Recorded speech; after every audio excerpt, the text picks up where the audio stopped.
Hello everyone. This is one of the most difficult videos I've ever made.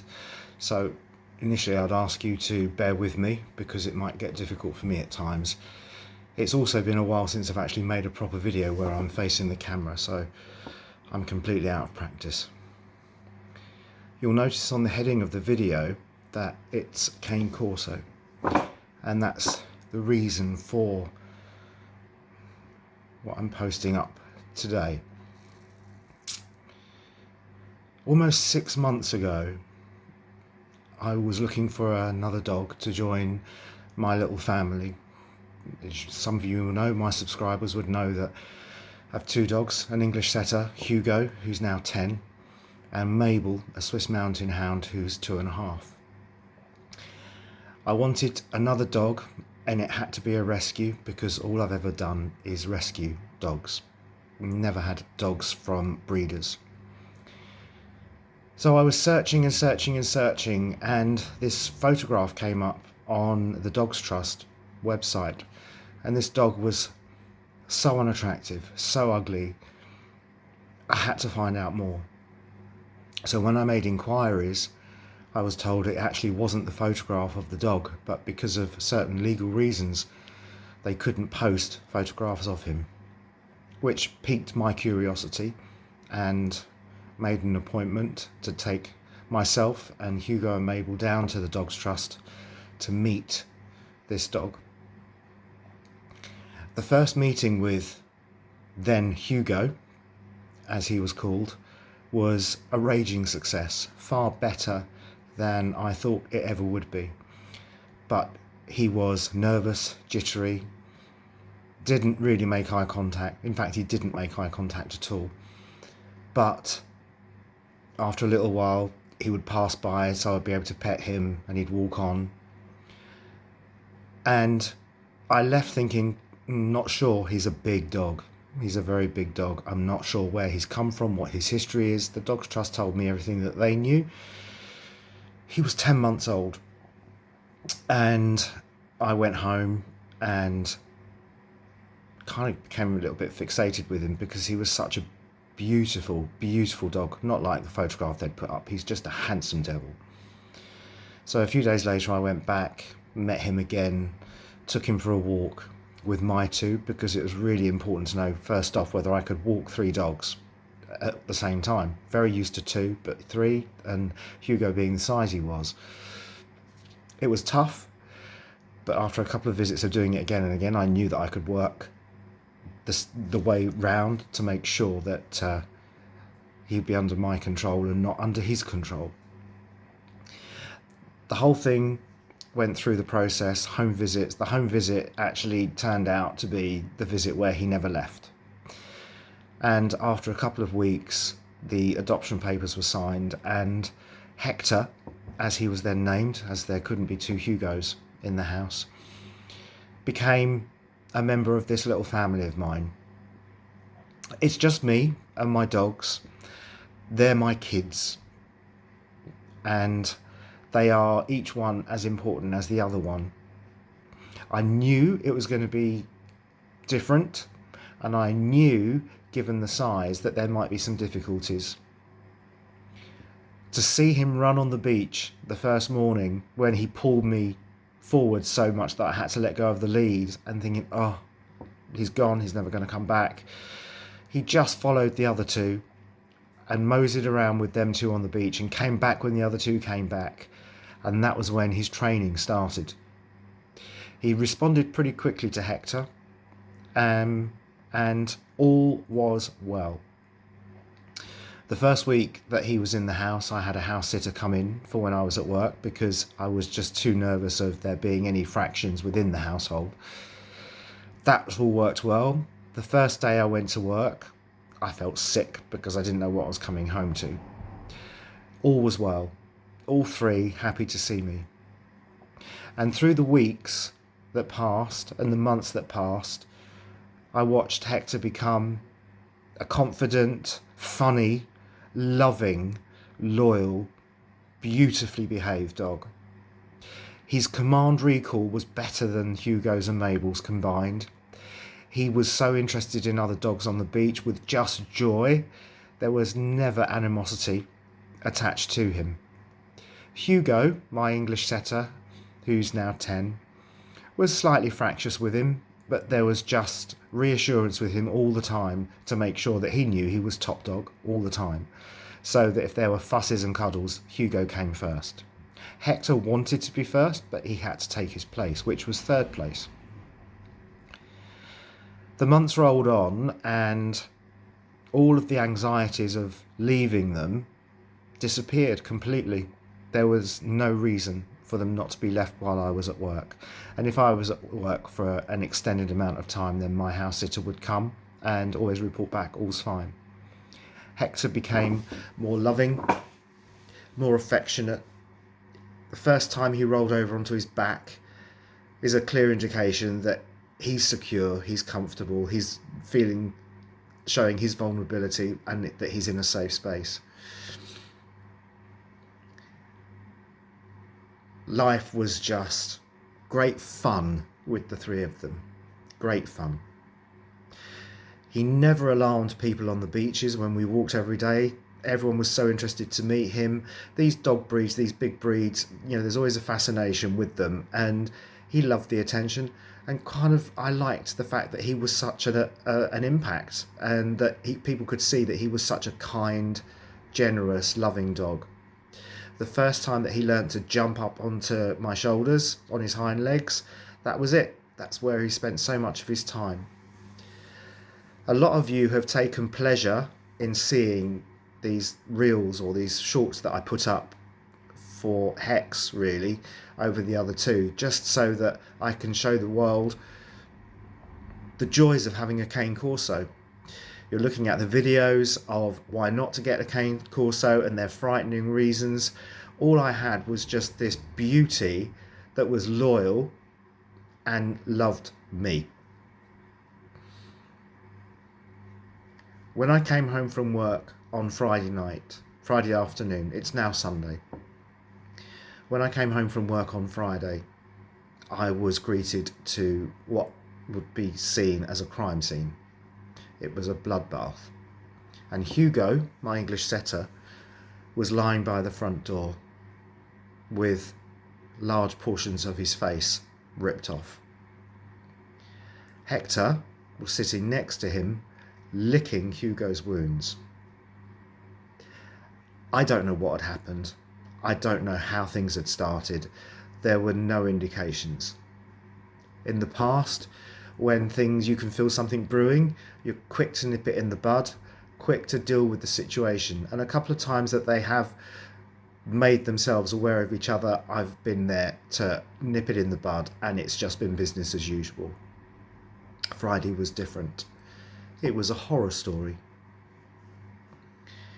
I took Hugo to the vets, the emergency vets, and the initial concern was that because the jaw pressure on a cane Corso is so huge, and because of the injuries that Hugo had sustained to his head, that he would have a fractured skull.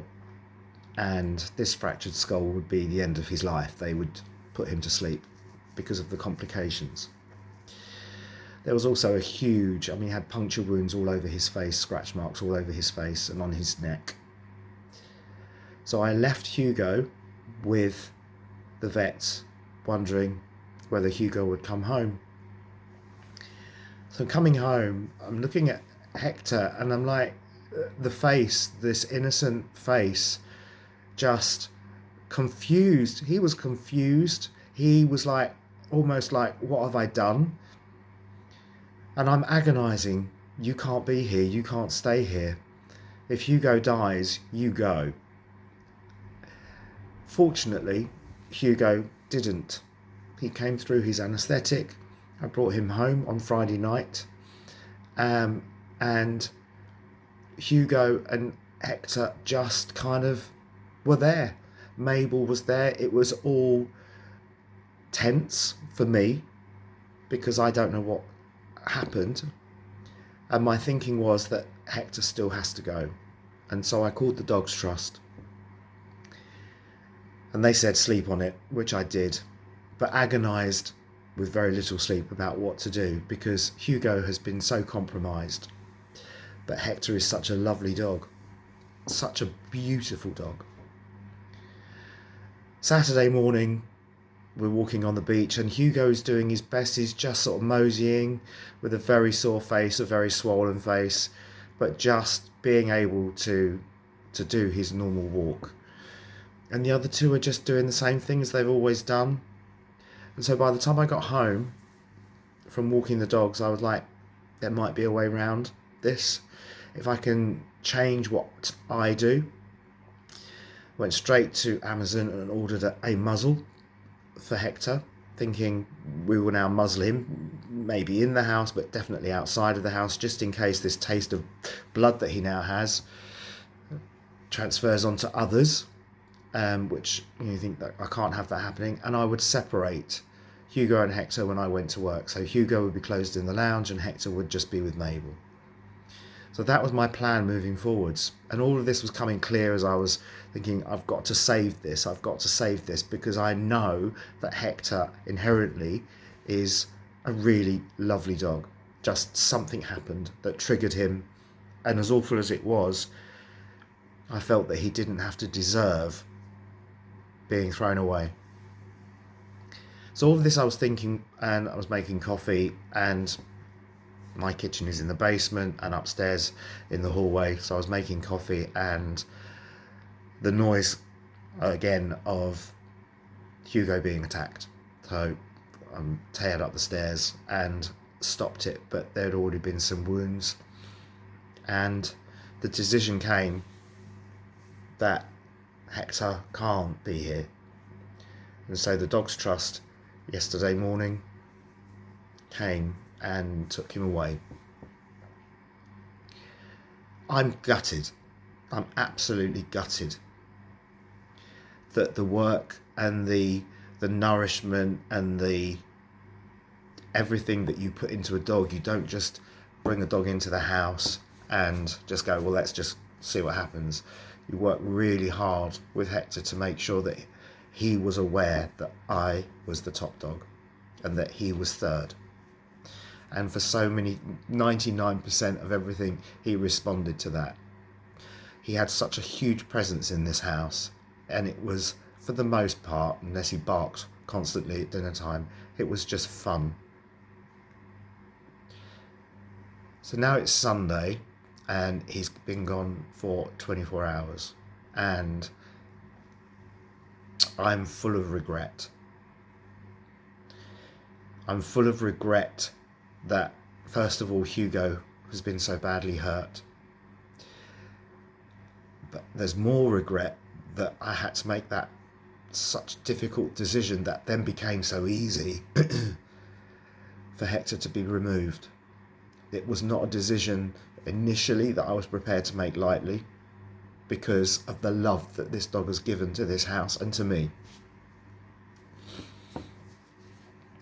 There's a chance that he may be euthanized because the Dogs Trust came and took photographs of Hugo, which I will not share. Suffice to say, he is doing well and he is recovering. And if there's anything that comes out of that, is that if Hugo had not made it through the surgery, Hector still would have been gone, because I couldn't have kept him then.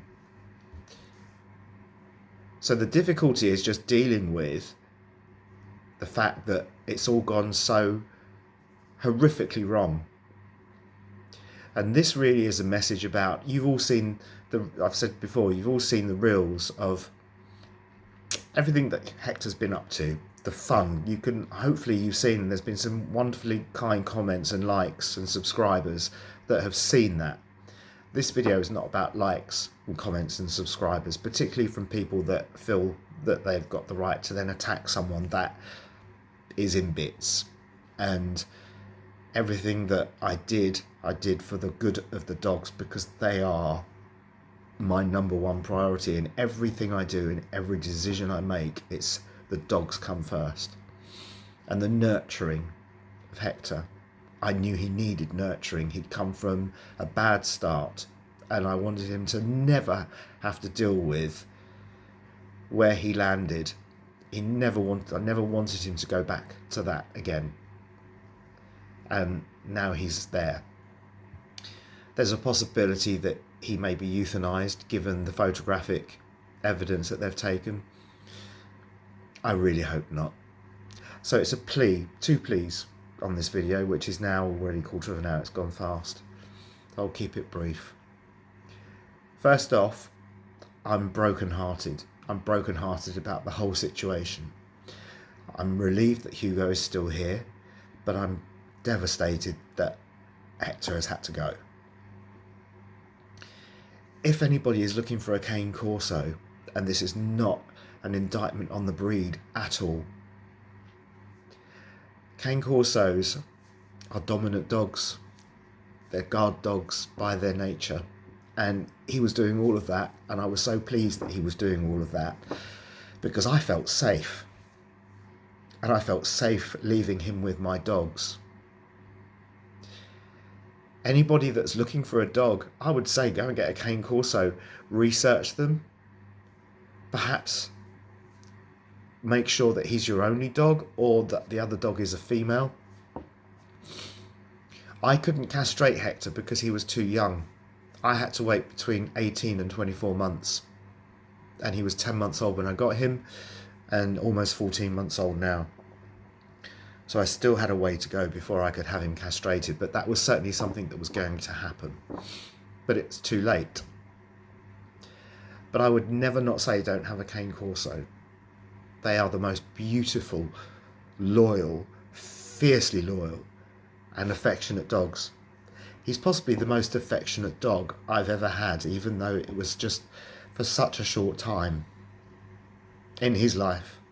And I hope his life continues. If anybody looking at this feels or looking for a dog and is in the Kent area, go onto the Dogs Trust and perhaps think about giving him a chance, giving him his second chance, because he really, really deserves it. There's no hatred, there's just absolute sadness at what's happened. And I'm floundering around in the dark, wondering what's happened, why it's happened, and just trying to shift to kind of cover up the silence in the space that he's left. The Dogs Trust Canterbury, go and have a look. He would be worth it. And thank you for watching. And Hugo's fine, and I will be fine. And this video is all about caution, I suppose. There's a cautionary tale. But my God, I miss him because he's a good dog. Thank you for watching, and we'll see you all again soon. And by the way, this is not going to be edited. This is just going up. It's 18 minutes long, I'm sorry, but it's going up as it is. I'm not editing. I want to get the point across that he's a beautiful dog, and my heart breaks that he's back in kennels. And if there was anything I could do to have him back home, I would. And that's the sadness. Thank you for watching.